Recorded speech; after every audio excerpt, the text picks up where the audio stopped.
Garrett, I'm down with the sickness. describe for everybody watching your illness after watching Avatar. God. Well, I spent a lot of time on WebMD and I looked it up and I got this Avatar post-mortem depression because I realized fucking Pandora isn't real.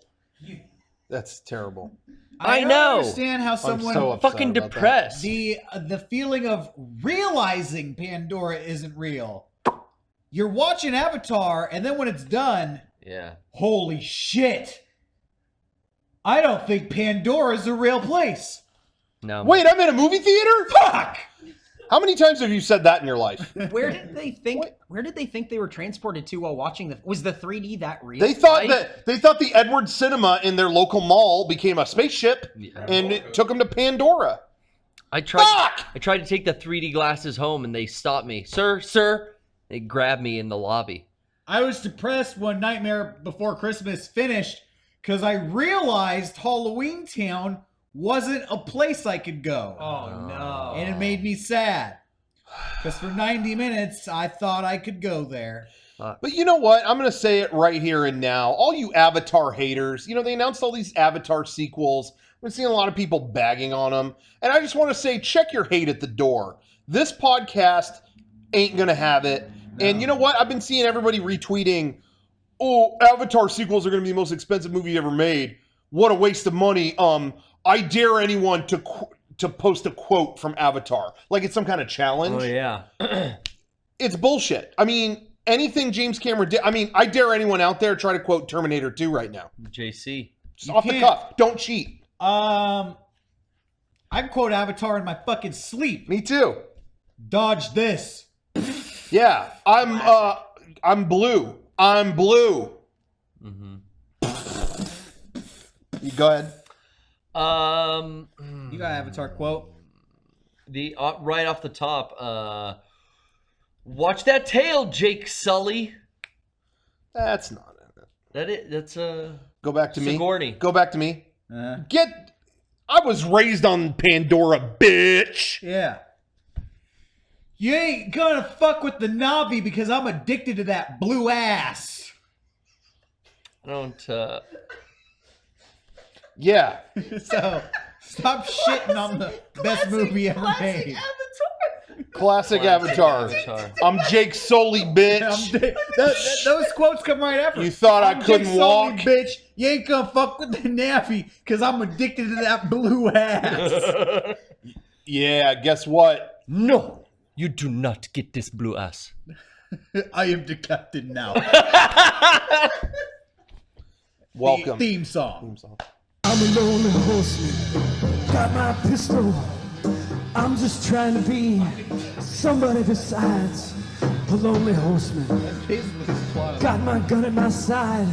I'm just trying to be a lonely horseman.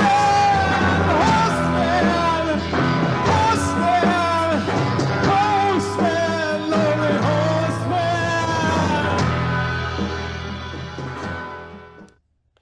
Hey, welcome back. I want to credit some people for that opening bit. Every monologue has a lot of great authors behind it, every great speech.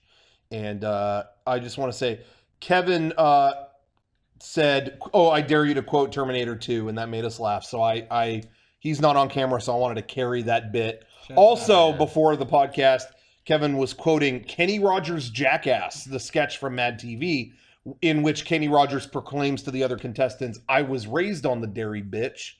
And so I kind of amalgamated that into my own Pandora quote. Kevin's a producer on the show. Cool. Hey, Derek. Kevin also supplied the quote, I am the captain now, which is not actually from Avatar. No, Captain Phillips. Check it out. It was from Captain Phillips.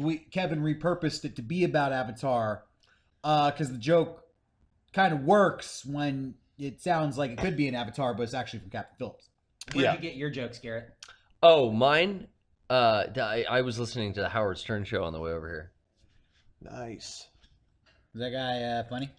Yeah, well, it's Cocktober started today. So I guess he's not funny. I guess that answers my question. Oh, I beg to differ, my friend. Oh, what's the best Cocktober bit that you could recall for us here? I mean, so far, just the promos for Cocktober. I mean, Cocktober just got here, but the promos have been, claiming that October will feature so many cock-related bits and skits, Cool. so much cock humor, and about 450 feet of cock altogether. So much cock it'll turn you gay, they claim. So does that sound like something you're ready for, Derek? Or Yeah. This isn't an insult or anything against Garrett, but I actually yawned when he was describing that to me. And I don't. It's not you know, against you.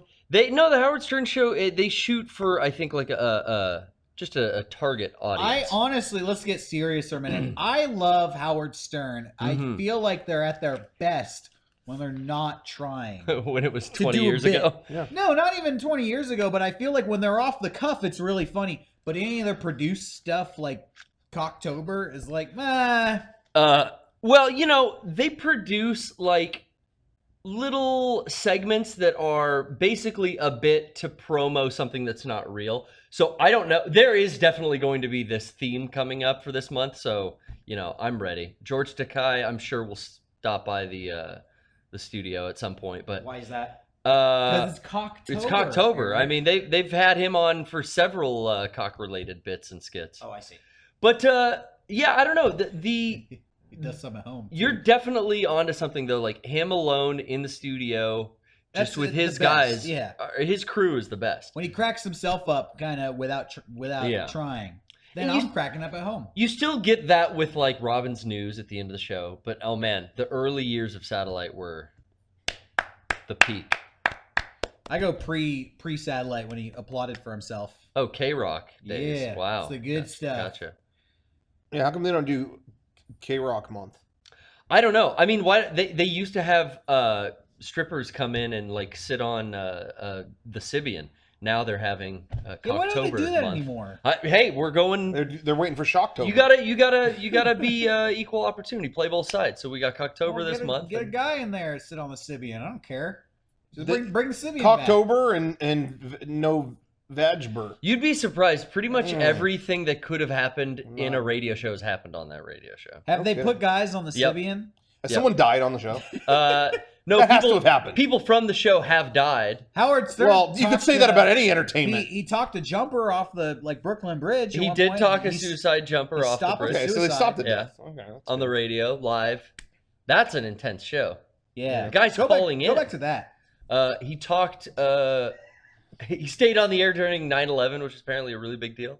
That show was crazy. That was a I good- listened it to was a that good just show. recently. It was all on YouTube. Some of the Believe staff left and were shamed it. for good reason. Scott Why? went bowling Why? because you stay, you know. Scott went bowling on 9/11. Well, he tried to go, but the bowling alley was closed. Go figure. 9/11. Yeah, they're in New York on September 11th, Yeah. 2001. Did he, Well, that doesn't make sense. Did he make an excuse at work like, Well, oh, did it's the bowling 9/11, alley I have to get go? like attacked? Yeah. Oh, yeah. No, there's a whole. There's no excuse for the Saga. employees at the bowling alley to leave the bowling alley at 9/11. Like that doesn't They need add to up. stand with New York. Yeah. Yeah, they were leaving it unprotected. It's kind of like the hospital in The Godfather. Like all the guards left, so they knew there must have been a hit going Exactly. on What his do the dad. what do the bowling alley employees know Yep, beforehand? that's weird. That's weird. Yeah, leave the lanes unattended. No one to spray the shoes. What's that mean? We're really uncovering some stuff tonight. Dude. This is you heard of spare change? This is this is the penny. Take a penny, leave a penny. These are spare pins. Spare pin, spare shoes. Just a spare. I bowled a spare. Ooh. Sean, edit intros for both of those Fit things. that in. Sean's probably not going to edit this one. Show Tower 11. Sean's taking Sean- his own 7-week hiatus. Yeah. now. I'm back, and Sean was jealous Yeah. of my time away. He's gonna go now take vacation. As soon as Derek bowed out for a minute, we started getting, oh, I miss him. I love him. I appreciate him. He was my favorite. Sean starts going, what, me? What about me? Mm. So now that he's gone, I guess you guys can do the same thing if you want to see him again. I mean, if you want to tell him you liked him. But you know what? That's bullshit. Nah. I don't want anybody watching this to have to lie. They should tell him that I fit better into the seat. Squeak one Yeah. out for Sean in memory. Yeah. Sean is just taking a minute off to kind of soak it all in. And I don't mean rat shit in his garage.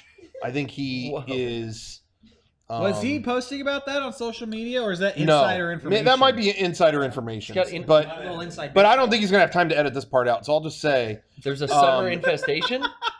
he had no. He was he. It was. We had. Well, let me just start. I had a fun weekend. I had a great weekend. Okay. You know, because we. It was my birthday. Derek's birthday Yeah, was it was this my week. birthday. It was my birthday this week. I turned 32, and I'm dirty too. Why did it sound like Nice. you were starting to say 40? What the fuck? Yeah, what are you I'm just letting you know you talking- made a sound. I'm looking forward to being 40, but I'm not quite there yet. I think that's because you like thought about maybe like lie, go younger, and then you decided no. Be honest. Yeah, I was gonna say 14. Yeah. Is why you heard You could the pass, F. dude. You could, must have been it. you could still get in student pass at the movies for sure. Definitely. I get carded for buying alcohol, and I'm Nice. 32. This weekend was the first time ever I wasn't carded when I went into a bar. Really? Yeah. Uh-oh. Lazy San Diego bar. Nah, you're just getting old. Oh. That's never happened to me. I get carded, and I think I must look 20, because at 21 you're legal Yeah, to right. drink. So, but so it was my birthday. I threw a birthday party this weekend. Dude, All these guys came to my house. It was a fun time. Dude, but that one person wasn't there. that pizza was good as hell. I was just chilling in the San Diego sun, eating a slice, and I noticed Shawn wasn't there. And apparently, Shawn was getting ready. There's what he had to get ready for. They're having some kind of event at their house soon, and he uncovered like a ton of rodent shit. Oh. So that was a great discovery. And so Shawn not only was upset that he couldn't attend, but that he had to do battle against filthy, stinking rodents No, they all hide during in the his day. garage. It was just in his garage. Did he win? I don't know. I only know from intel that he didn't sleep much this weekend. That's all I Ooh, know. hunting rats. There, dude. rat shit and no sleep. Fuck. So that's the next MEGA64 documentary. Look for that. Rat shit and no sleep. Does it make somebody look bad when you tell the whole world that they have rats? I mean, it's not his But fault. it's not. It's a very common problem, guess- though, man. I guess we're gonna find out. It's Especially not for certain I cities. should clarify. He doesn't have them like in his home. They're like he has like a external kind of like Yeah. garage thing that they were He using has for a storage. detached garage. Yeah. That they're using Actually, for storage. That's his man cave. Well, So It is. Well, I mean, that's his rat. he's cave. got now it's the rat cave because clearly he's dirty. Yeah. He's dirty. Leaving Doritos all over the couch in there or Damn something. dirty Shawn. Attracting rats in his man cave. Yeah. What's he doing in his man cave that makes the rats want to play? No, there's no cheese in the man cave. Yeah, there's definitely no cheese. Obviously, It's we Shawn's know. man. It's No. it's not it. So what is it? Who knows? Hmm. Toe cheese. Ew, what? He's outta not wearing here. shoes. Yeah, Get that's outta what it is. here. Toe Ugh. jam. Toe jam and Earl. That's Check out the disgusting. game. You're gonna make me puke. You're gonna make talking me think all about that. Shawn's talking feet. about all that stuff. I Shawn's agree. feet. Talking about puke. You're gonna make me throw up. Speaking of Shawn's feet and puke, did you see Oh, our yeah. new video? Yeah. Yeah, we did a video this week. See our new video this week? His Yeah. feet are featured. Yep. Featured foot. Yeah. He did Oh. request that shot. Yeah, Yeah. he did. Reminded me of the shot in the game jam. or- Rock Jam. Rock Rock Jam. Jam. Yeah. Throwing it That's back. what I said when we filmed it. I was like, oh, we finally got our sequel to Rock Jam. Yeah. That's perfect. But we did a video called Virtual Reality is Sick. It's pronounced virtual reality is sick. Yeah. Because it's supposed to throw you off. Like, oh, sick, bro. I love VR. But Yeah. then, Hell yeah. Yeah. Barf. They announced in the past week or two, they announced Zone of the Enders 2. Yeah. They're remastering it for PS4, but it's going to have, you could play it in VR, Which is rad. which is awesome. That's one of the best games ever, in my opinion. I love the Zone of the Enders games. And I've never really had, not much, motion sickness in VR. Mhm. Touch here and there where something went wrong, but mostly I'm okay. And yet I'm sitting there watching Zone of the Enders in VR going, how am I not vomiting everywhere? How is this ever going to work? That game moves pretty quick. I mean, it just looked insane. It's just, that game is just fast-paced robot action. It's just everywhere. And so it was like, how is that even going to work? So we kind of started to talk about a video around that, but then it kind of became more of a video about the hurdles of VR in general.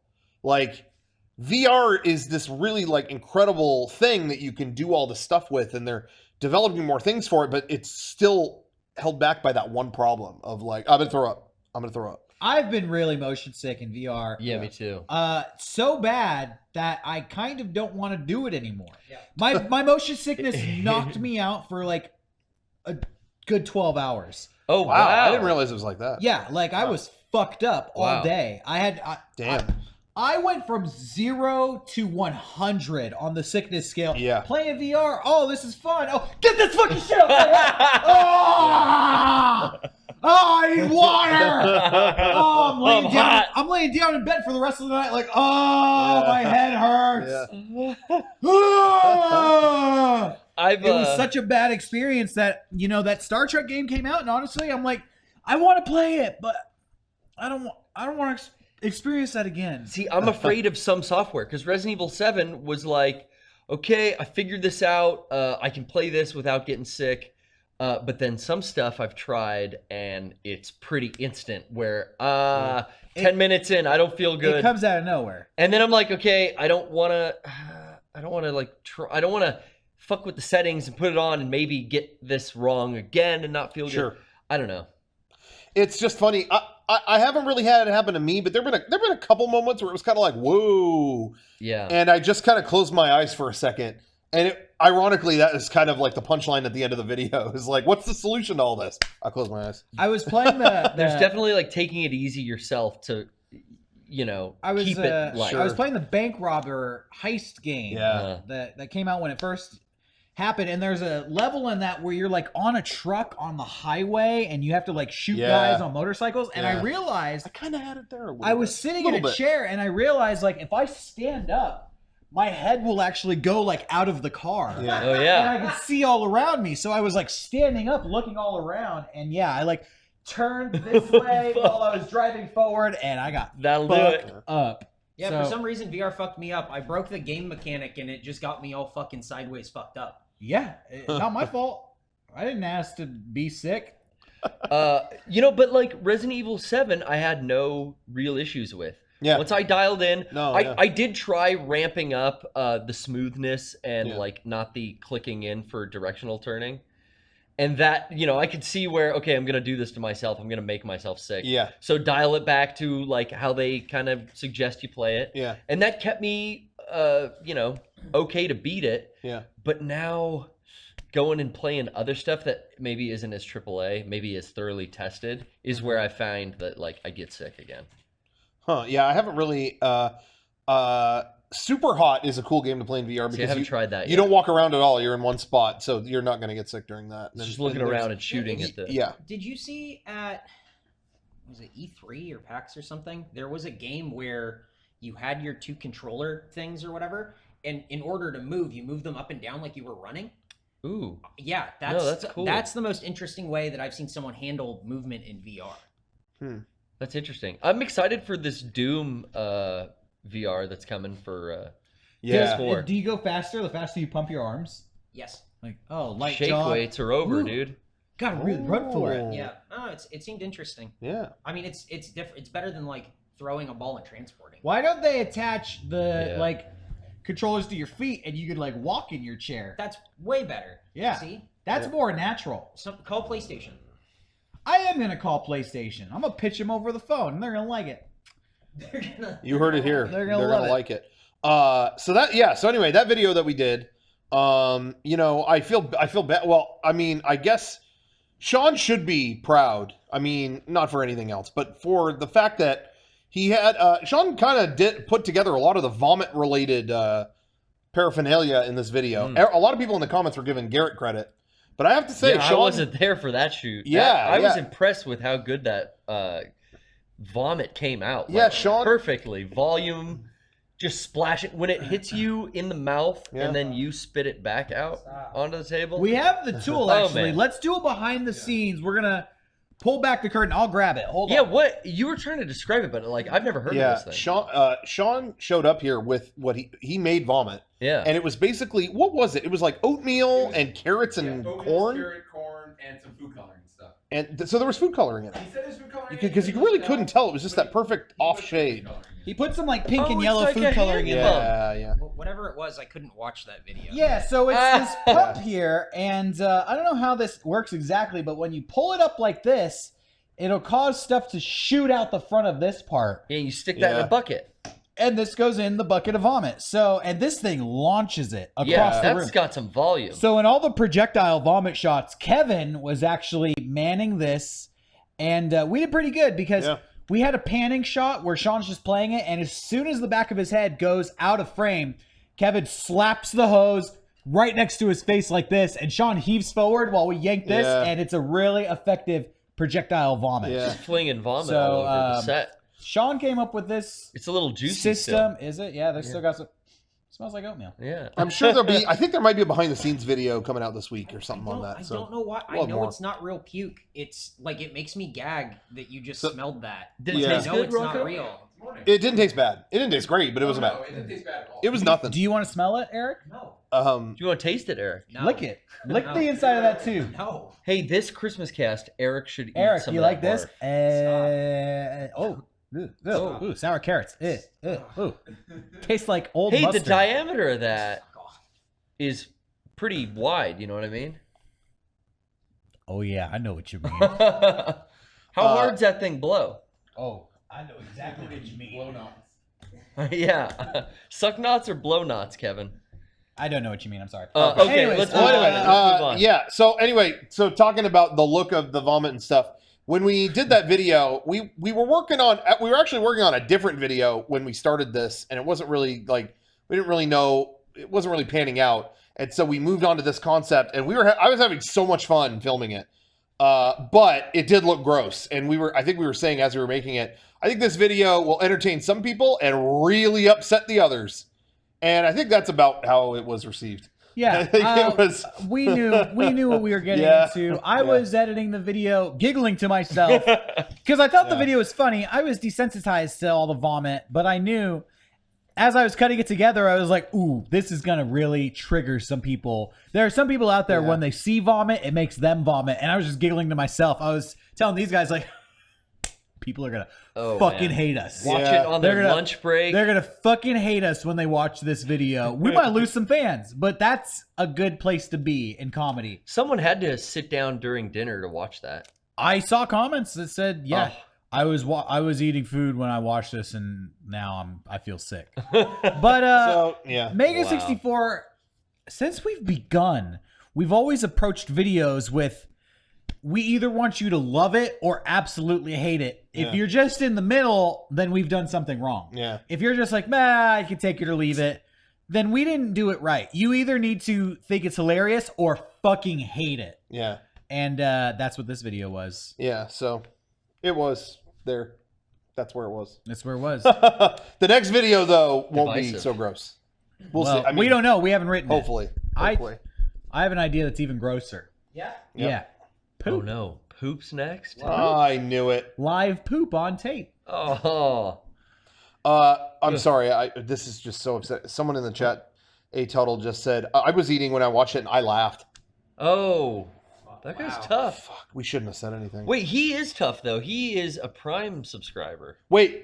It's good. Wait, it's one of our video. It's a comedy video, so it was good that he laughed. Okay, never mind. I take it back. This is good. Okay, This is double- good. This is good. Okay, I had to think about it. Anyway, so yeah, we did that. I mentioned this before the podcast, but yeah. I just want to let everybody know out there, if you're a fan of, I've already talked to you guys about this, but if you guys like to laugh and you want to see something groundbreaking, some groundbreaking comedy, there's this show called Saturday Night Live. Oh Oh. yeah. And they did a skit this week about this guy named President Trump. Dude, Live from was New York. crazy. Crazy. Saturday I night. literally couldn't believe what was on my television. It Wow. was so. Ugh, it was. It was a guy pretending to be Trump. It was not. It wasn't a Trump. guy. It wasn't It him? wasn't. No. It was. He wasn't on? It was a world famous actor named Alec Baldwin.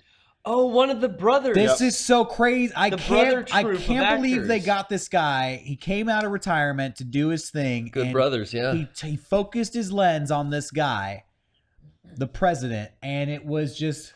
Will they get him? Or? They got him. They did him to death. Okay, What? put a fork in him because the turkey is cooked, man. Did him again. Did him dirty. You know they had to do it to him. You know. But anyway, but I digress. it was just something else. So yeah, check out Saturday Night Live. It's usually on. I don't know what day it airs, but the bits they do about the president are something else. And then they do this thing, Weekend Update. Oh, and man. what was great about that is this is the new shit they do. What's great is we have like 9 different TV shows trying to be the Daily Show, but the 10th one, at 10 times the charm, as they say, SNL kills it. They come in and they go, Trump said this, guess what? It didn't happen. Not good. Or whatever, whatever happens. Whatever they say against our president. They tell us what happened and then something fake. I mean, you're right though, because you got to think about it. Daily Show has to do one of those shows every day. They have a whole week to write those jokes, so they're all home runs. They've been cooking, and they was slow cooking it for 7 days. It's like a nice you let it stew. pulled pork sandwich. It's not like they don't gotta be funnier than like what Norm Macdonald did it back then, and like those hacks. Come on. They got 40 years of the same bit that they have to outdo. So that's a tall order to fill. I told these guys that it's as if there was a magic show every Saturday night.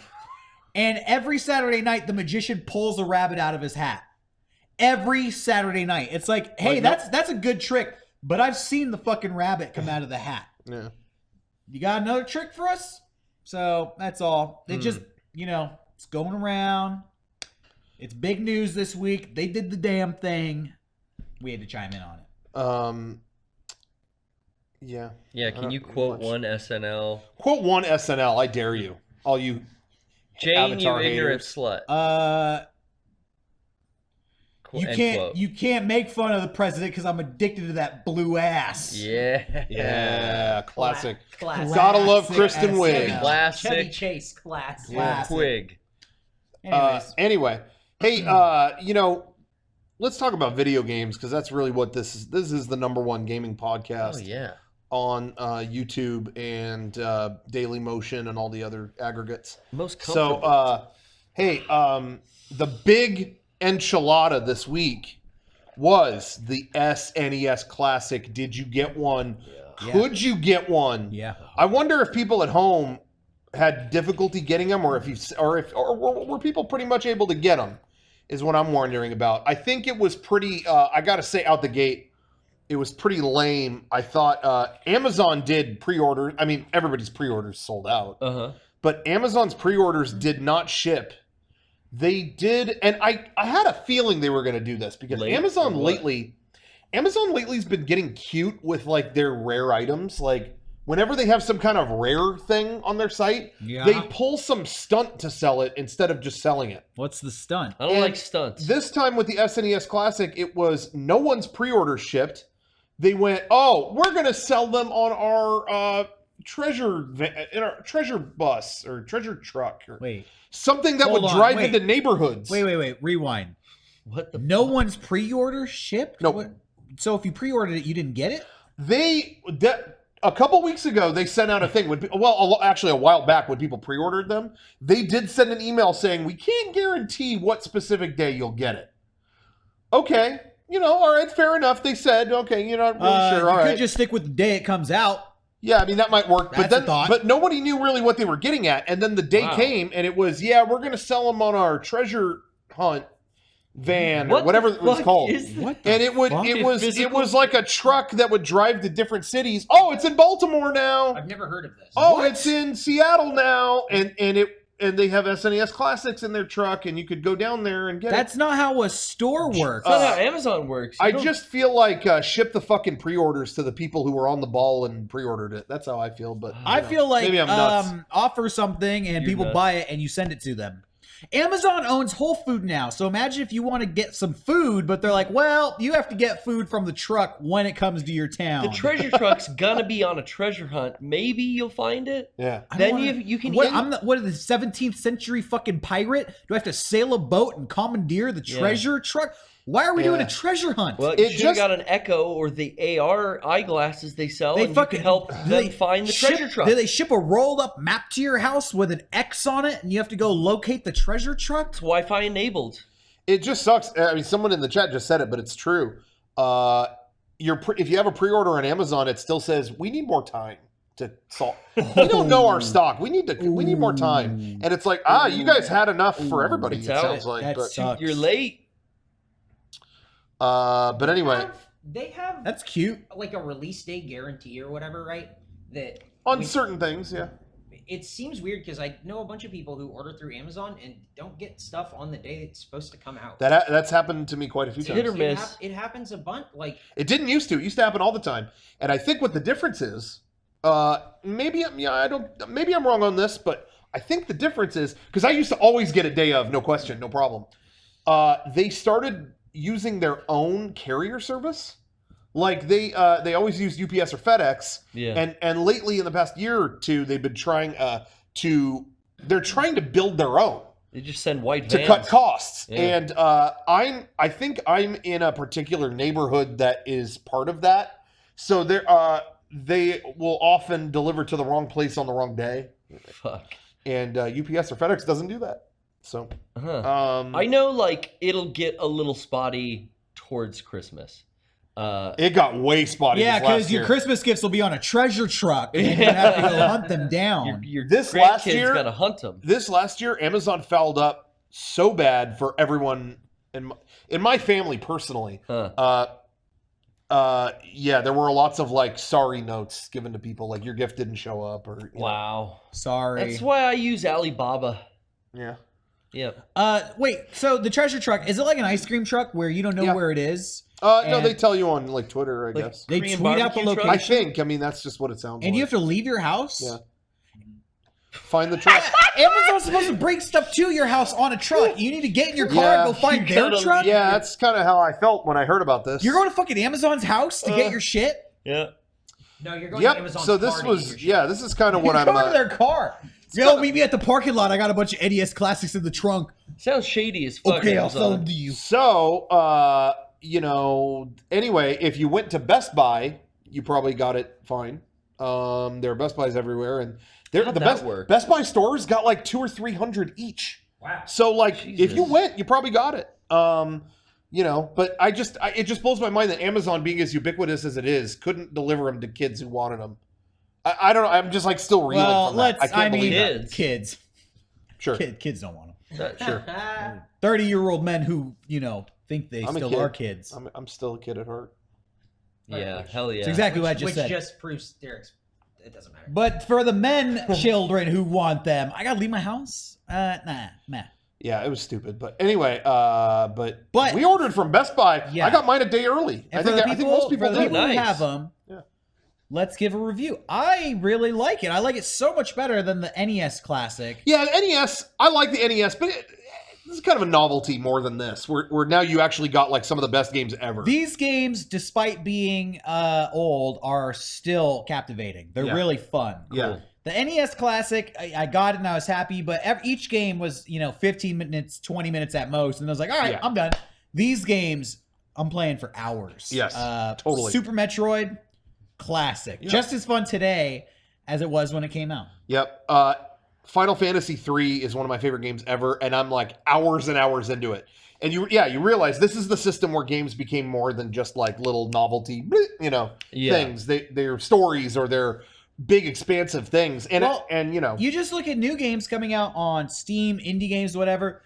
They replicate Super Nintendo still to this day. Always. Yeah, They yeah. don't really replicate Nintendo or Atari games. They start with Super Nintendo as the basis of like when good games, kind of arrived. Yeah. And so, the Super NES Classic, we were playing at my party yesterday. Me and Eric got to play Kirby's Dream Course. Oh yeah. Comments on that? What'd you think? I hate that game. Eric hated it. I hated it at first. Yeah, but you then did. I saw you But then play I it. got into it. Yeah. Honestly, once I got a hang of the controls, it was actually fun. That Yeah. one grows on you. Dream Course? It's basically like The mini worst golf. mini golf game it's you've ever it's played. it's like a weird Oh, golf isometric. course. Not really. It's not really golf. It's similar to mini Okay. golf. You have Kirby and you have these isometric. So you're looking down at like a 45-degree angle on this course with hills and stuff, and there's enemies placed on it, and you have to hit the enemies to get points. And then when there's only one enemy left, he'll kind of turn into a hole, and then you got to sink your Kirby into the hole to move on to okay. the next level. That's interesting. It's a little wonky. It is an interesting game. It's a little wonky at first. Honestly, I feel like the first half hour of playing it, you're going to feel like it sucks. But then it's like, oh, I suddenly realized what I'm supposed to be doing here. Is it like a timing bar? It is for your like power levels. So it goes very up and similar down. to like a golf kind of. Yeah, exactly. Oh, okay, interesting. Not for everybody, but interesting. Didn't you say Iwata made that game? I could be wrong. I know. I mean, Iwata was critical in the making of Kirby, lots of stuff, but I don't know about that one specifically. I don't actually like Kirby games, but I like. Yeah, I think we talked about that. Kirby kind of centric stuff. I like Kirby. I mean, Kirby is a cute Nintendo character. I like it, but yeah, I've never been the Kirby games have never been my thing either. They have, what's the other one? Kirby All-Stars, maybe? There's another Kirby game on the SNES Classic, which has a bunch of mini games. And one of them was actually one of the games Shawn played against Screw Attack a couple years ago when the TV was broken. Oh, I remember the V-hold was all screwed up. Yeah, you have to like punch the ground, do a karate chop, try to break the planet in half. It's actually fun when the television works. Go figure. Who knew? Kirby Superstar is what it's called. But and now I come from kind of a, my favorite games in this era were the RPGs. And so I kind of come at it from that. I mean, my favorite games ever, some of my favorite games ever that are platformers are on here, like Donkey Kong Country. And by the way, if you haven't played, I know so many people that didn't want to play it when they were younger and they slept on it and they moved on it. They moved away from it. Mario World 2, Yoshi's Island. Oh my God, if you never had a chance. I mean, so many people that tell me, oh yeah, the baby cries and it annoyed me, so I didn't play it. Or it didn't look cool. I'm telling you now that this thing is out, please play that game if you never have. I'm excited to play that. Amazing platformer game. But anyway, I come from the RPG kind of love background, so I accept the compromise. Listen, my favorite, you have Final Fantasy 2 and 3, which are actually 4 and 6, and that whole debacle. 2 is my favorite game maybe of all time.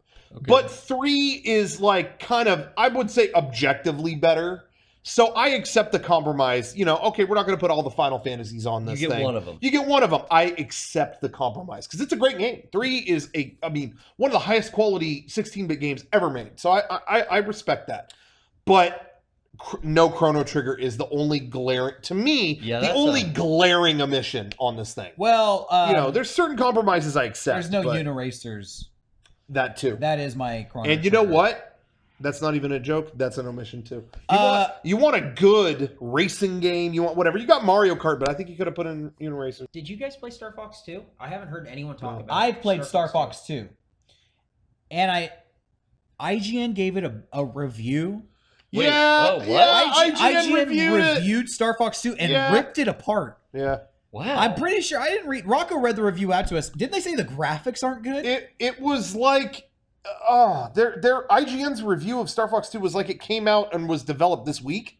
So the review was very primitive 3D graphics and controls leave a lot to be desired. And it was Is it like supposed to be funny? I don't think so. not. I mean, it was like what? But I played Star Fox 2, so if you remember Star Fox, the original on Super Nintendo, the way it worked is you had this overworld map where you could kind of plot your course. You had 3 different ways you could make progress towards the planet Venom to take on Andross. And then you would pick your course and you'd go and do the individual levels. Star Fox 2 also has this overworld map, but it's cool because you don't have to be Star Fox. You could pick anybody on the team. You could be Slippy, nice. You could be Falco. They even add 2 new characters. And you could pick a wingman to kind of run these missions with you. The overworld graphics actually look really good. It's from 1996. It looks like cool anime-style art. But what it is now, instead of picking one plotted path, Venom is over here, Corneria is over here, and Andross is sending basically armadas and enemies towards Corneria. So you kind of have to fight them off as you make your way over here. So you can fly, like this one's getting closer, so you'll fly over here, you'll run a mission over here to kind of repel them. But while you're doing that, this one's coming closer too. So maybe now it's like, do I make my way towards Venom? Do I have time? Or do I need to go fly over here and run this mission to repel this attack? And it's kind of more engaging. There's a little bit more strategy involved. I thought it was pretty cool. Now, admittedly, I don't really like Star Fox to begin with. Yeah. So when you're in there flying the Yeah, missions, I never liked it on Super Nintendo. Yeah. No. When you're in there flying the missions, then it's typical Star Fox. Like, is this really that fun?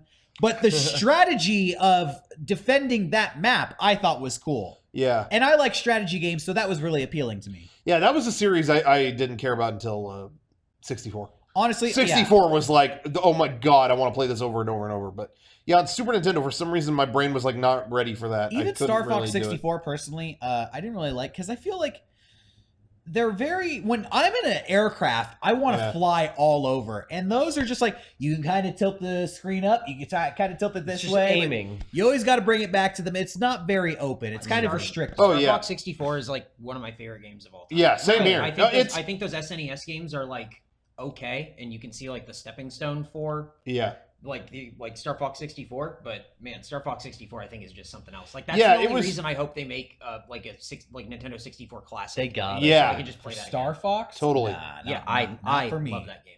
Yeah, it was cool because it introduced the Rumble Pack. It's the first game of the Rumble. But that game like captured the. You know, you say it didn't have freedom, but to me, I'd never felt more free in terms of everywhere I could fly and like the maneuvers I could do. Like I'd never played anything like that. The one level in Star Fox 64 that I legitimately love is kind of the Independence Day inspired level where the mothership is there and you're in a free range dogfight. That was cool. Okay. You fight Star Wolf's team. Yes. It's like the first time you fight Star Wolf's team. I wish every level was like that. Yeah, I really think cool. that the stage is set now. They could do such a cool I would love Star if they Fox did. Sure. flight simulator, dogfighting simulator now, and make it truly open world, open ended. Still run missions, but I just don't like the linear. You're going straight. You can take this path and take that. I want to go all over. I want to do barrel rolls. I want to do flight maneuvers. People are behind me. People are on my six. It'd be so cool. Yeah. But you know, boy can dream. One of these days. Yeah, someday we'll get another good Star Fox. Maybe. What was the GameCube one? Weren't you like not even in your Yeah, your it was plane? Star Fox Island? Adventures or whatever, right? Dinosaur Planet. Dinosaur, You're like a dinosaur planet. You're in a plane sometimes. It's awful. Sometimes. What yeah, the and then fuck? sometimes you have to feed a dinosaur And egg. Sometimes Star Fox becomes Ground Fox. That's 100% what happens. And then was there one on Wii? I can't even remember. Was there? Wasn't there one? And that was not good? I don't think so. Maybe Was there wasn't. I'm not sure. I really don't remember. That Wii U one did not do good. No. Was there one on the Wii? Chat, we need your I help. can't remember. I don't think there was a Star Was Fox it Star on the Fox Wii. Assault? No Wii. No Wii Star no Fox. Wii Star Fox. All right, well there you have it. Cuphead came out this week too. Ooh. Long in development game. Cuphead, which was like the one Microsoft exclusive really of this year. Is there another exclusive coming out for them this year? No, probably not know. next year either. I think it's but just I guess we'll see. Cuphead. But anyway, this game was on my radar for a long time because of its aesthetic. Like, every frame of this game is hand drawn. Yeah. And Max Fleischer style animation. I've never played anything like that. Like it was absolutely one of the most incredible things I've ever seen. I don't know how to describe it. It's nothing has ever existed with everything feels so analog to where like loading screens you're hearing like the scratch of it's like scratchy and then they're telling you a Sounds story real. and every bit of the story like they turn a page to get to the next scene and it's a physical page they shot on film and they turn the page and it's all you're controlling all this stuff but it feels so analog and I don't know, it's incredible. I've been looking forward to that game for years and then you guys told me like it's Xbox One exclusive and it's like I ain't gonna buy an Xbox One to play Cuphead. It's on Windows too. I guess it's on Windows. Nice. All right. But take it on the computer. But so that's how I feel about it aesthetically. I don't think the gameplay is for me. I don't really like it. Yeah, that doesn't seem like a game that you would enjoy No. at all. Yeah. Nothing about that game says, yeah, this looks like fun for Rocco. Why? It's all Because it's all boss fights. it's all It's hard as fuck. challenge. I'm gonna challenge things that kill you are gonna challenge you, and I feel like every bit of it is just memorizing patterns. Like, okay, the boss is gonna do this, and this, and I've gotten pretty far in it, but I just don't. I don't know if that's my kind of game. You know what That's just though? me. I do like games like that. Boss Like fight, I played centric. Super Meat Boy and just games that are yeah. notoriously difficult and you die thousands of times. Like Yeah. you were there when I played Star Wars and which was relentless. But I don't know. I could just sit down and keep dying and keep going. I get a lot of satisfaction. Yeah, I'm not into that. When I finally beat it, the satisfaction is worth it to me. Yeah. It struck me as a game that Dominic would really play a lot of. Yeah, he's in the same boat. He felt the same way. He doesn't like I talked with him, and he's like, "Yeah, he's like, it's just kind of so simple, good, but- You know, there's a difference between something challenging and like, I think it's honestly some of the cheap moments of this game that kind of sour it. Because he was telling me the same thing. He's like, I like that kind of stuff where you have to kind of like learn their moves and learn their patterns and do that. But he's like, but then a boss just out of nowhere sucker punches a move that sends you back. It's like, I couldn't have planned for that. I guess I'll play it again. Okay. And then there's another layer to it that it does it again. I don't know. Some people are into that, but I don't know. I don't think I am personally. I'll also say too, like I remember playing it at E3 and thinking this is like unbelievably difficult. Like I can't progress in this. And then later it came out. They might have told me there. I can't remember. They were like, "Hey, you know what? We have we're going to actually have a simple mode too. We're kind of simplify some of these difficult things." And it's like, okay, that's my speed. Because typically how I play games is I'll play it on easy and then beat it, and then like, okay, if I really like that game, I'll play it on hard. Yeah. And I'll jump to that. And this one gets back into that kind of punishing thing where it's like, yeah, you can play it on simple. Okay, that's fine. And then you beat it. Oh, you don't get anything for it. You got to play it on harder to get it. And it's like, oh, I can't just, all right. Okay. It's just kind of like I wish I could just experience the game that way. But, I think I would like to get that on Steam, maybe do a friend dimension of Cuphead. Ooh. Yeah. That'd be cool. I think that's a really good idea because Rocco, then you can watch it and Garrett can play it. No, seriously, I think when games are so hard, it gets to a point where you want to see what happens, but you don't necessarily even need to be the guy playing it because it's like, hey, this is so fucking hard. Like, I don't want to do this, but I do want to watch it. Yeah. That sounds great because, like, I don't know how I'm ever going to have access to this game. Yeah. Being just a PC and Xbox One exclusive. Yeah. So, yeah, Friend Dimension would be great. Yeah. Speaking of Friend Dimension, we had a new episode go up. Yeah. A new Friend Dimension went on our Patreon this Night Trap. week. Yeah. Had you played that before? I've never played it, and I never in my wildest dreams expected such a game of pure terror Scary. and lewdness. Night Trap was notoriously banned and protested upon its release. Was there Don't know why. Is there no boobies in it? There's not even a drop of blood in the game. Oh, weak.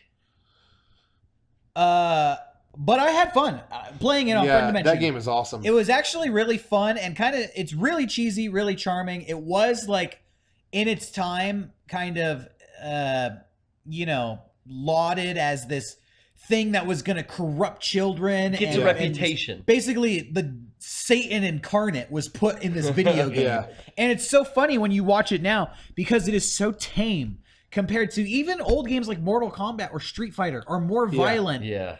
And, pervasive than Night Trap. But I was doing some research on it, and I guess the villains are supposed to be vampires. That doesn't come across. Watch our Friend Dimension, see for yourself. They kind of look like mentally deficient putties from the Power Rangers. Like handicapped putties. I was going to say the Night Trap. Night Trap was the game that was responsible basically for the ESRB. Oh, like really? that game pissed off so many people. They were like, you got to start rating games like movies now. Jeez. And you play it, and it's like, this is the tamest thing that has ever existed. When you go back and read what they were saying about it, it's like, this is a game that encourages children to commit murder. Yeah. This is a game filled with teenage girls, nubile young females being victimized by monsters, murder, and mayhem. And then you watch it now, and it's like, oh, press this button and the stairs will collapse and a guy will slide into a hole and smoke will shoot up. Yeah. Oh, man, murdered him. Yeah, I'm going to go murder somebody now. Yeah. I guess it was originally developed with like Hasbro or some toy company, and they wanted to make it.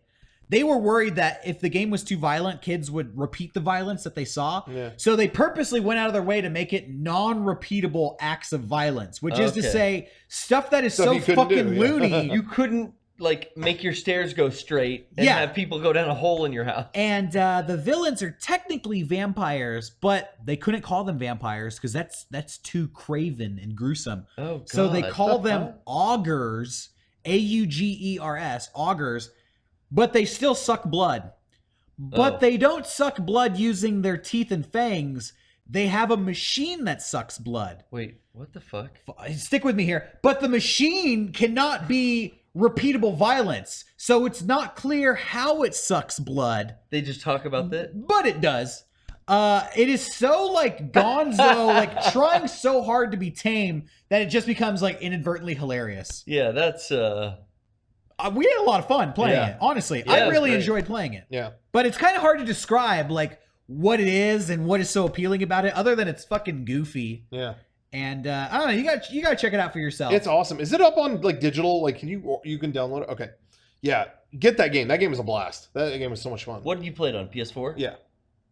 Yeah, you basically are looking at a surveillance system in a house, and you're switching between cameras, trying to get the kind of horror story that's going on in the house. Yeah. But also you have to protect the people in the house. So you'll see monsters, augurs, creeping around in different parts of the house. You'll have to flip to that camera, and then you can activate these devices to kind of wipe them out and kill them Yeah. before they attack the people in the house. So the traps, you set the traps. You are to- setting the night traps. to kill the augurs. All right.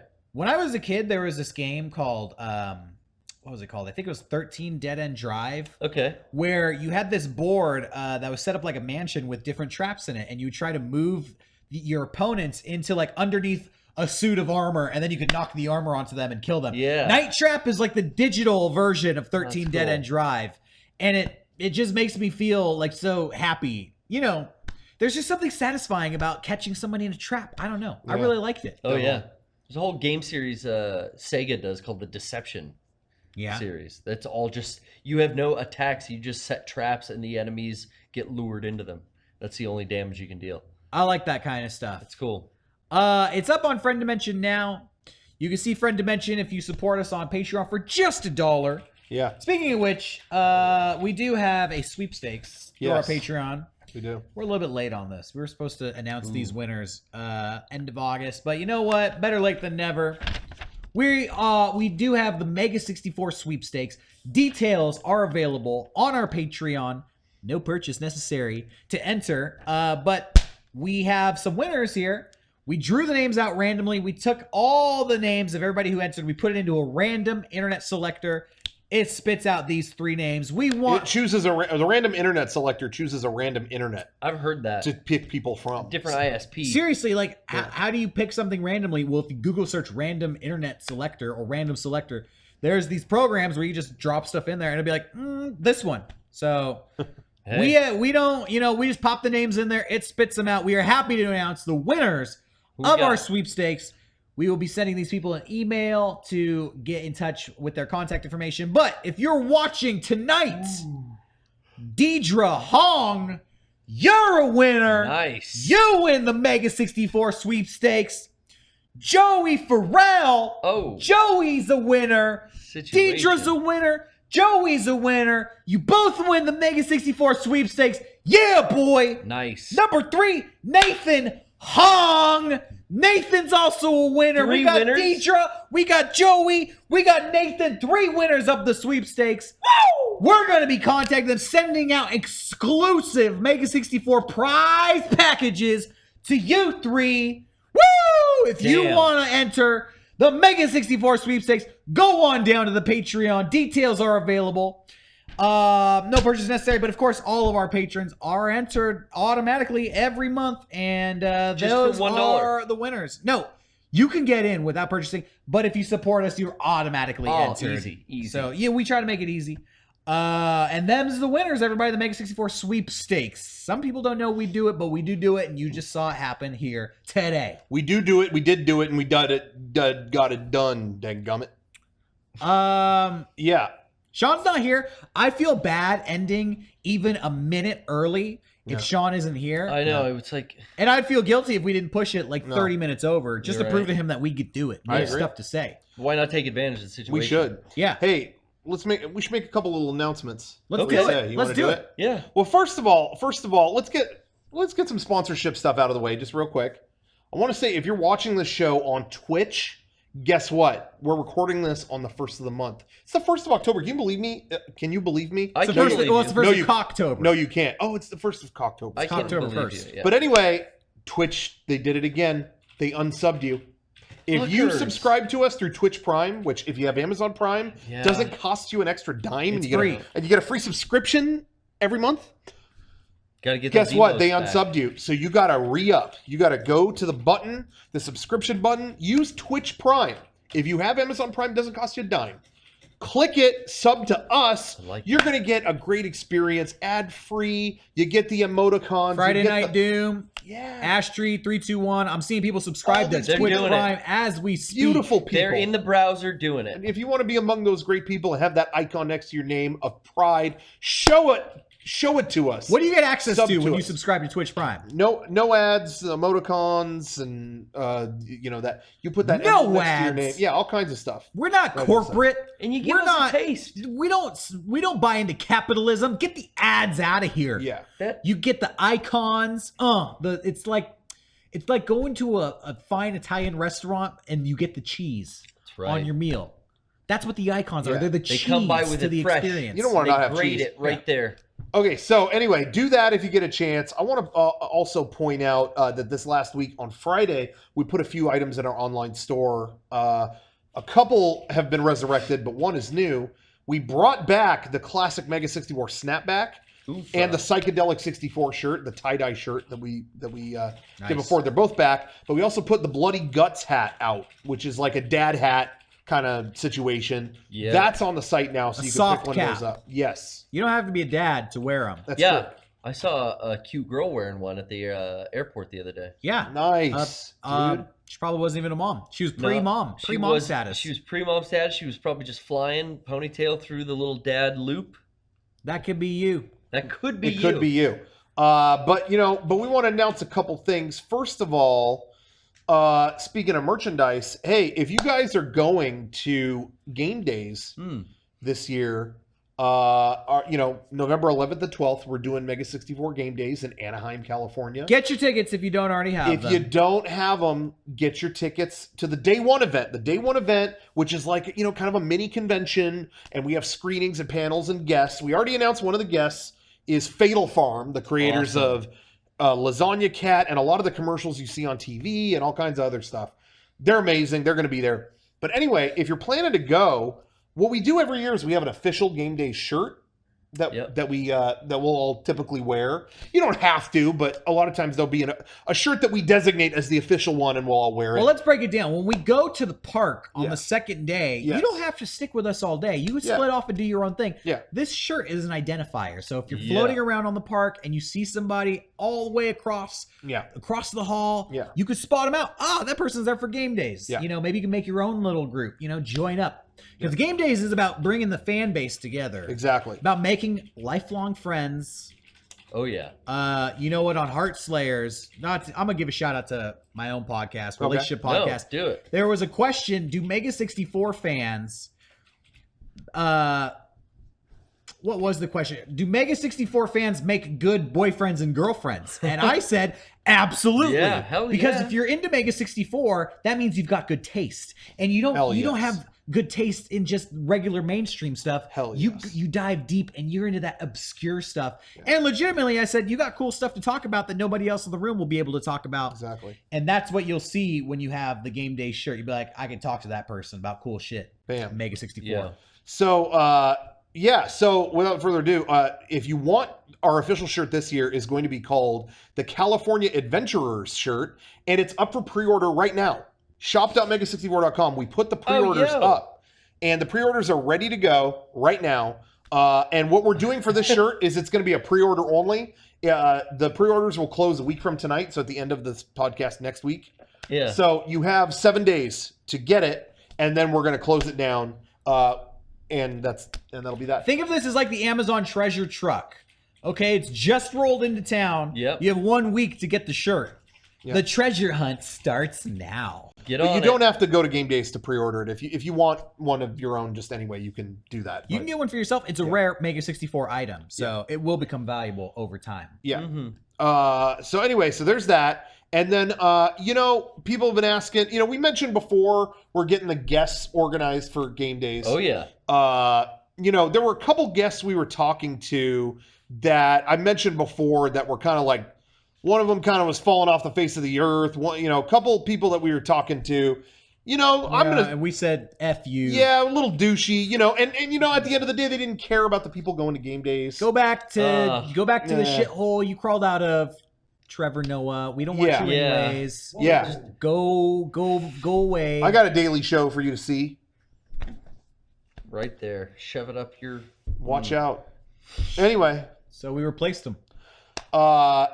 In the meantime, all of this chaos was happening. One voice rang through the crowd. And he said, man, I wish one day I could return to that great show, Game Days. The voice of an That angel. exact quote from this person. Wow. And as he was saying that, I could see almost as if they knew it was happening. People on the internet going, I wish you'd bring back blank. I wish you'd bring back blank. I wish you'd bring back blank. Destiny. And you know what? And then the reasoning and the timing all came together. It was destiny. So you know what? Second guest announcement for Game Days. Mr. Classic Gaming Whiz Keith Apicary Thank is you. returning. We're bringing him back. Returning to the show. Thank you, Keith. He's got a hell of a show for you, because not only is he going to be performing for you and visiting all your kind faces. Our first ever returning guest. Yes. We Yeah. never brought anybody back. He But let me just say, Yeah. before we get into what he will do, Keith was so good. Yeah. Last time we had him, Yep. got the whole crowd involved Yep. in reading of scripts he had written himself. Yeah. Performed an impromptu concert. Yeah. yeah. We didn't expect any of that. Over the top. He was great. We honestly didn't. We were like, oh, he'll come and be funny. Okay, Set up a great. booth. And it was so much better than we anticipated. So he's going to bring it this time. He's coming back. Keith Apicary, who also may or may not know a guy named Nathan Barnett. I mean, who knows, how those guys know each other. Mag Barnett. However, I can confirm that this Game Days Day 1 event will also be the world premiere of this, whoever this Nathan guy is. Oh, yeah? His new movie that he's been funding for forever. I think I've heard about this. He's got a new movie called Neutral. Yeah. He's been And working on a movie for a long this time. guy has Yeah. put everything on the line to make his own independent movie. Yeah, funded He himself. crowdfunded it. He sold off everything he had. He put all the effort possible into creating this independent little movie that he put together, which is going to blow your mind. And guess what? People at Game Days are going to see it before anybody. The world Boom. premiere. We're playing it there. That's the movie huge. will we're officially a film festival, baby. That's That's it. We're Game doing it. Dance. Fuck you, Yeah. cons. Sorry. That's what we should have called it. Game Dance. Sorry, Sundance. You've been replaced. We are now the Game Dance Film Festival. That's good. And we will have the world premiere of Nathan Barnett, a.k.a. Keith Apicary, his new film, Yeah. Neutral. Neutral. And like every other Game Days, it's going to be broken up in a schedule with lots of breaks and stuff like that. So you can come and go for whatever you want to do. You can, if you're like, I don't know what Fatal Farm is, I'm going to come later. That's fine. If you don't, We'll have a hey, I don't want to schedule. watch this movie. I'm not a movie guy. That's fine. You can go. Maybe you're watching us right now and you think, I love Fatal Farm. I want to see the new movie. MEGA64 sucks. I'm going to skip that. That's fine. Fine with us. You can bail on our Go to your panel. room. So anyway, Get room service. Who cares? yet another reason to go to Game Days. And we're going to put a promo up for all this stuff this week. And typically the tickets start going pretty fast as it's getting closer. Yeah. Now that So, we've announced do all it of our now. guests, Yeah. the ticket prices are going to have to increase. It's a bigger and better show than ever before. We have to increase prices. We don't want to. We're giving you a deal right now. We're warning you. You can get the tickets at a cheap price. Don't sleep on it. Yeah, do it now. Buy a ticket right now. Yeah. We really want to see you there. It's going to Yeah. be a good show. It's Oh, going to yeah. be great. Okay, yeah. So anyway, now all that's out there. Well, we are kind of at time. I Oh, wonder God, if it we is. should- Yeah, it's like right at... I mean, it's almost fitting we end it and Shawn Nah, isn't here. I got more stuff to talk about. I definitely got more stuff to talk about. Okay. It's Cocktober 1st. Yeah. Yeah. It's getting close to Halloween. And Yep. I started Well- watching some scary movies. that I've never seen before. First time viewing. I want to give a couple movie shout outs, some movie reviews, stuff that I watched this week that I really liked. Other things I watched this week were a little bit disappointing. I'd never seen them before. First off, I saw the original Fright Night. Have you ever seen Fright Night? Oh, yeah. Vampire That's with all the movie? monster. Yeah. Vampire movie where Prince Pumperdink from Princess Bride. Yes. Chris Sarandon, who plays Humperdinck in Princess Bride, is a vampire who moves next door. Really? I've never seen this movie before. Fright Night. I've seen that. I can picture the cover of it. Everybody can picture the cover. It has like the ghostly vampire woman on top of the house. Classic 80s horror movie. Yeah. I watched it, I turned it on, and in typical 80s fashion, I'm watching it thinking like, this is a little bit cheesy. It's a little bit slow. I don't know if this is very good. Then it hits you with the badass practical monster effects. It gets bloody. It gets violent. Hey, I loved Fright Night. I don't think I've ever seen it now. You should watch it. Yeah, honestly. I should. It's a classic 80s horror film. Now, I watched it. I really liked it. And I thought, how come they haven't remade this? They did. Yeah. Oh. They remade it in 2011 with Colin Farrell as the vampire. Oh, wow. And Antoine Yelchin, the guy from Star Trek who passed away a few years ago, was the teenager.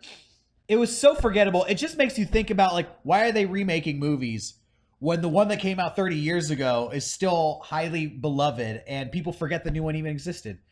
But hey, I like the original Fright Night. Saw it for the first time. Yeah. I recommend it to everybody. If you want to see kind of a not as popular 80s horror movie, check it out. Not every remake can be, though. It's hard because not every remake can be as good or as memorable as like Total Recall. You know, where you just you want to watch the latest one. You know, and another forgettable remake. No, What are you talking about? Like, oh, you mean like RoboCop? No, Judge Dredd. What do you mean? I know there's all this like, oh, we should remake these movies. They'll be good. They're not good. No. The original's good. You're gonna get shit for the Judge Dredd comment because so many people like the new Dredd. Yeah, well, So many it people fits like in the line new with Dredd. the other four things you guys mentioned. Though it's just remakes that I agree. look like future, and everyone's suit is black. And People in the chat, Dredd ruled. Dredd was fantastic. Sorry. But I guess I gotta see it. But you're comparing Dredd to the old one with Stallone, and that's not good either. So that was you know what? that one's not really applicable in this conversation. Maybe I just don't care about Yeah, Judge it's Dredd. kind Yeah, of I like think they that's never it. made a good Judge Dredd movie. Hey, I like I Fright never Night. read the comics either. Go check out Fright Night. Cool vampire movie. Practical effects that are, really impressive. I love good practical effect. Now, another horror movie I saw this week, Pumpkinhead. Oh, I love Pumpkinhead. I never saw it. I don't even know anything about that. Oh no, Derek! I did not. I've talked a lot about Pumpkinhead. I was really excited to see Pumpkinhead. I've heard about it since 1991, whenever it came out. I've always heard of Pumpkinhead. Yeah. Was always curious. And then I watched it and I was like, this is not very good. Yeah, that creepy old witch living out in the bayou. But what I thought was cool about Pumpkinhead, to its credit, was directed by Stan Winston. Yeah. He's only directed like 2 movies Oh, ever. I didn't realize It was that. all he was that's all cool. about the creature, the Yes. puppet, the Pumpkinhead. So special effects in Pumpkinhead are pretty cool. And when you think about, it was his first movie ever. And when I think of a guy's first movie ever, then it's not that bad.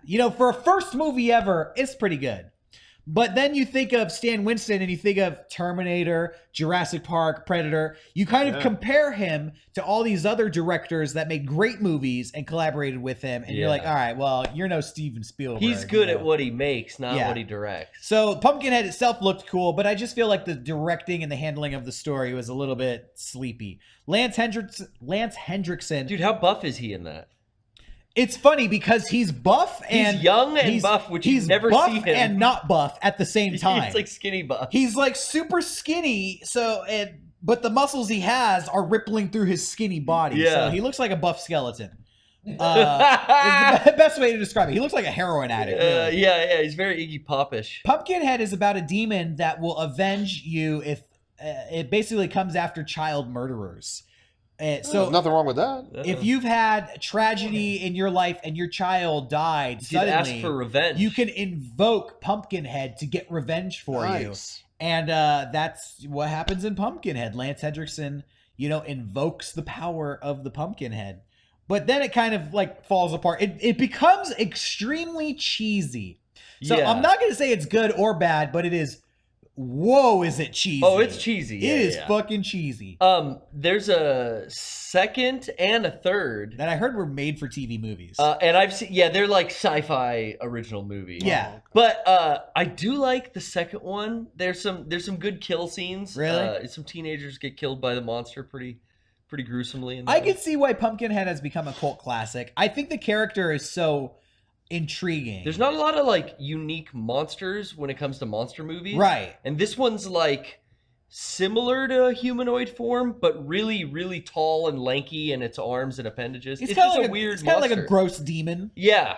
So, yeah. With early animatronic like face expressions, but really not much else than that. It reminds me of movies like Tremors, Yeah. and Carnosaur, and these monster Critters. movies. Yeah, monster movies from the 90s where you're like, this isn't really Ghoulies. scary, but it's on, and I'm just gonna watch it until it's over. Yeah. You know. I'd kick a bunch of ghoulies or critters' ass, but it was just cool to see like, oh, these little monsters Yeah. in a very 80s type horror movie. So it's just below classic status. I don't think you can call Pumpkinhead a classic, but it's almost there. Yeah, the monster itself is like, it's cool because it's kind of an obscure monster. It's not Freddy Honestly, or Jason or The thing that sucks about Pumpkinhead are the people. The actors, like the victims, they're just lame ass, like cheesy, no good actors. Yeah.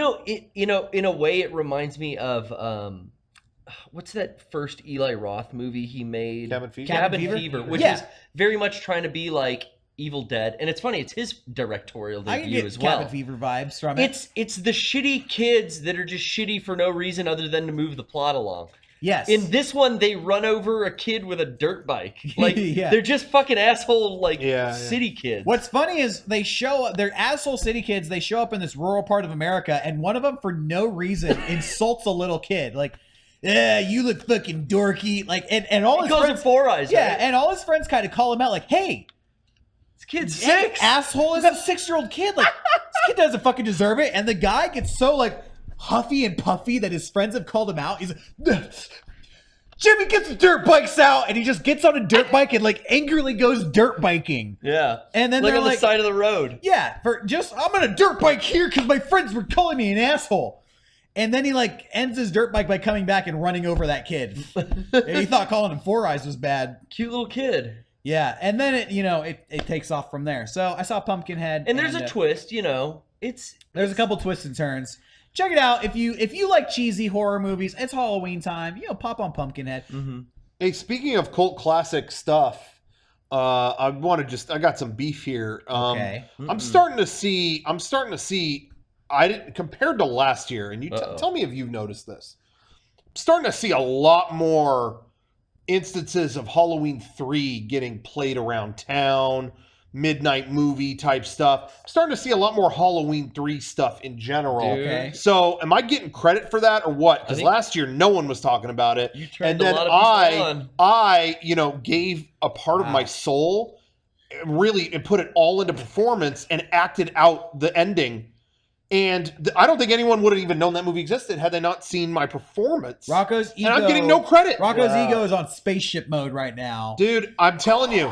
No, hey, No one listen. put out, you're- like, a you're in this re-release too. I didn't know Blu-ray you or could make a anything. movie without making the movie. That's pretty cool. Listen. We didn't get the credit when Temporary Secretary started getting played everywhere. Uh-oh. And Do we you really should want have- this to be like that again? No. Halloween 3, we're Halloween 3 influencers. Credit No. where credit is due. I've never seen Halloween 3. Fine. I have no opinion on Sole it whatsoever. credit. Rocker All right. wants I sole tried to credit. get you in on the ground floor. Now you're out. It's all me. Halloween Yeah, 3. sorry, I'm just- I'm sticking Derek by. I think started dodged it. a Sorry, bullet. Derek. I you're think out of Rocco's the being a nominated credit little for bit something you didn't make egotistical. thing. You Nope. just dodged I a bullet, think Derek. he's- He let you off. Taking a little bit too much credit for All this right. movie. Nope.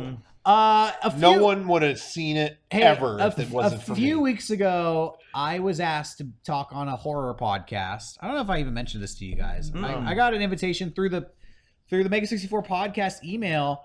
A guy who runs a horror podcast called Recapitate asked me, he's like, hey, I have this podcast. We talk about horror movies. Come on, talk about it. Cool. I talked about my favorite slasher films. Friday the 13th, Halloween, and Nightmare Before Christmas. I consider that a slasher. But in talking about Halloween, I flat out said, I've never seen Halloween 3. I know that's not about Michael Myers, so it's not on my radar. And he said it was one of his favorite horror movies ever. So I know that there is a group of people out there for it. And people are pointing this out. You weren't on the podcast where I did reenact the ending of the movie, so you don't know how great it can truly be. It was So during there the you go. hiatus. Yeah, sorry about that, bud. So this is a plug for Recapitate. Go check out the episode I was on. Oh, yeah. But also, this is a admission that there's a group of people out there who love Halloween 3 for what it is. It gets, I think, a lot of slack because people want more Michael Myers, and it's not that. Yeah. So people write it off as, where's the dude in the mask stabbing people? Fuck this movie. But When you were talking about slashers a minute ago, did you mean to say Nightmare Before Christmas? Or did you no, mean I something meant else? Nightmare on Elm Street. Okay, I heard that. was sitting there going, Dude, I let it I go. gotta say, I let that go too.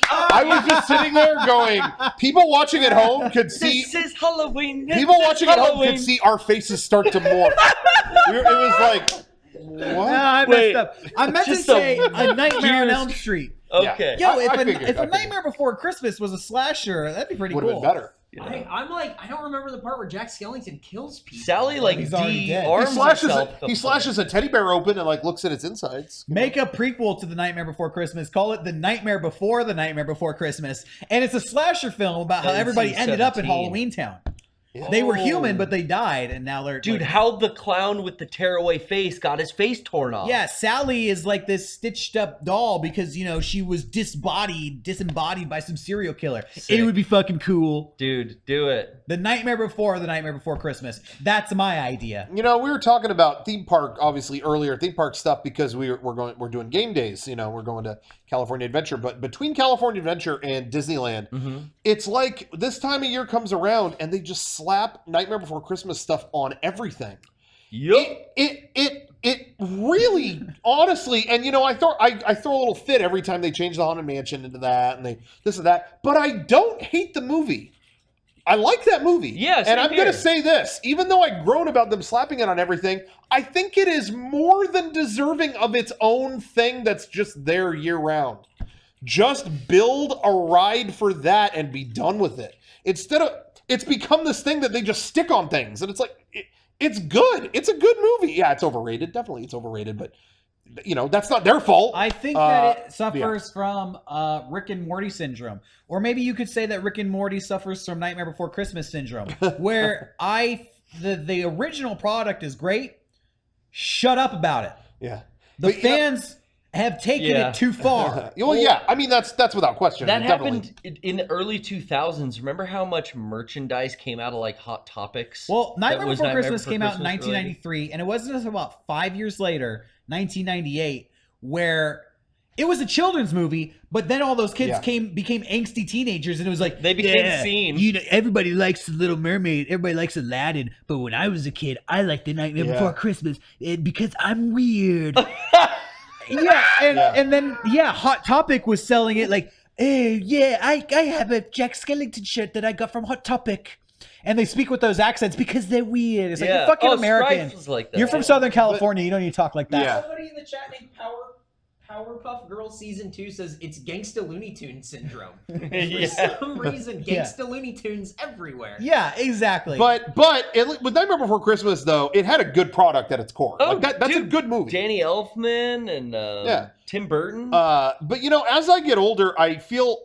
and the guy who actually made it, Yeah, I can never remember that it's not directed. It's only produced. Henry something. Henry Selick. Henry Selick. Henry Selick. But I was going to say, though, as I get older, though, I definitely try not to. I didn't used to be this way, but I try not to let loudly vocal, annoying fan bases affect my enjoyment of the main product because I found that there were too many things I was shutting out because of that. You know, and I remember, oh my God, fuck Napoleon Dynamite. No one will shut the fuck up about this stupid movie. And then I saw it, it was this charming little, dumb little movie. And it was like, that was great. That was really fun. I really got to make. I really try to do that now that I'm older. I try to like not like I'll hate a fan base. Like I could give a fuck about the Rick and Morty fan base. If I hear Pickle Rick one more time, I'll blow my brains out. But but I don't try to judge the show by that. You know what I mean? Like I found that I had to separate that because I was missing out on too many things. You know what I mean? So Hey, I don't know. I Not that it's not hard started, to do that, but yeah. I started watching. I don't know why, but I started watching this cartoon on Hulu that I actually like. It's a children's show. It's a kid show. It's called Over the Garden Wall. I've definitely heard about that a lot. Yeah. Check I it don't know out. anything about it. Everybody's talking about Rick and Morty. If you're burnt out on Rick and Morty, check out Over the Garden Wall. It's like this weird. It's this weird show that is kind of dark fantasy. A couple of brothers get lost in the woods. It's supposed to be a funny like cartoon, you know. Yeah. But when they're in the woods, they find all these like macabre kind of dark fantasy creatures that they interact with every episode. I recommend it. Check it out. A few weeks ago, I recommended a comic I had been reading called Pim and Francie. Oh, yeah. And this cartoon, I think, is right in the same vein of like cartoony, but like weirdly kind of mildly horrific. A little bit dark. Check it out. Cool. And, I know we got to wrap this up, but there's one more thing I want to review. I got this book off of Amazon. It just arrived today. And I've been reading the first 2 chapters. I know I'm really going to continue to love it. It's called Paperbacks from Hell. And it is a book about the history of horror fiction from the 70s and 80s. Oh, okay. So books like The Exorcist, books like Rosemary's Baby, and the whole genre that was launched after those books came out. Books about Satan, books about serial killers, books about monsters, witches, Clive Barker, Dean Koontz. Oh, yeah. Not so much Stephen King, but kind of everything else that was going on outside of just Stephen King. If that, interests you, if you're looking for more books in the vein of Stephen King that are just not him, check this out. It's a history of all those books. It's called Paperbacks from Hell. And I'm really liking it. You might like it too. Yeah. And it's filled with badass covers of horror books from the that's cool. from the 70s and 80s. And that's almost the best part. The artwork in this book is awesome. I might have to bring it in and just show everybody on camera. But that's what I'm reading right now. Paperbacks from Hell. That's awesome. I was reading a similar, no, I guess it's not similar, but I got that Twin Peaks book. Oh, that, yeah. Twin Peaks, the Missing Pieces. No. That was the DVD set. Fuck, I can't remember the history. The missing history. I can't remember.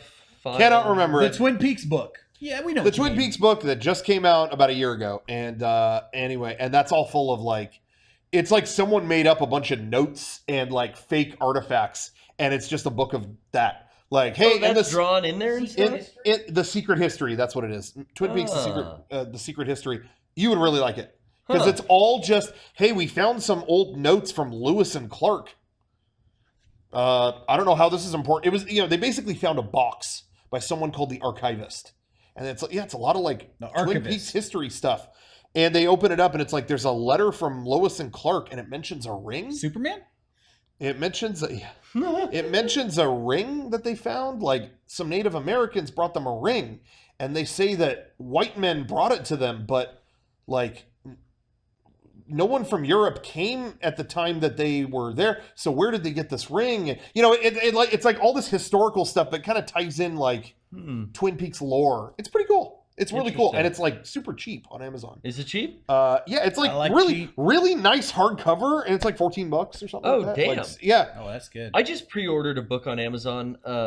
Dark Horse, who did the Metal Gear Solid 5 art, deluxe art which book, was nice. Yeah, yeah, they're doing a Metal Gear Solid 1 through 4. Ooh, I didn't know that. That's cool.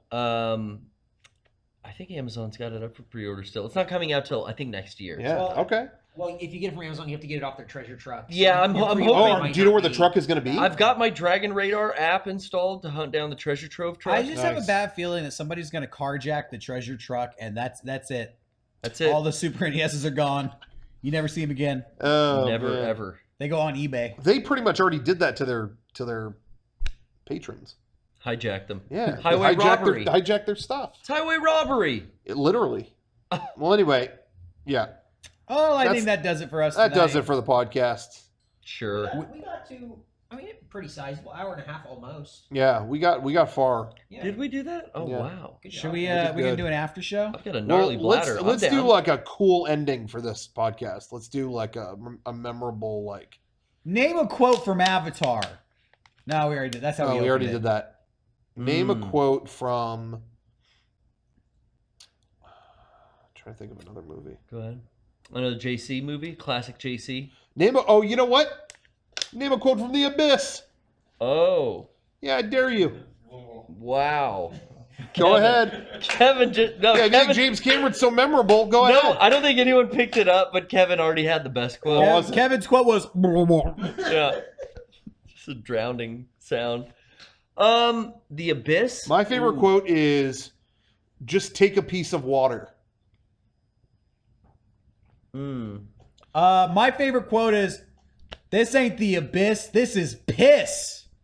I would go with ladies of the 80s get wet with no sweat. Yeah, that is the best quote from the abyss. Yeah. And then they all fucked.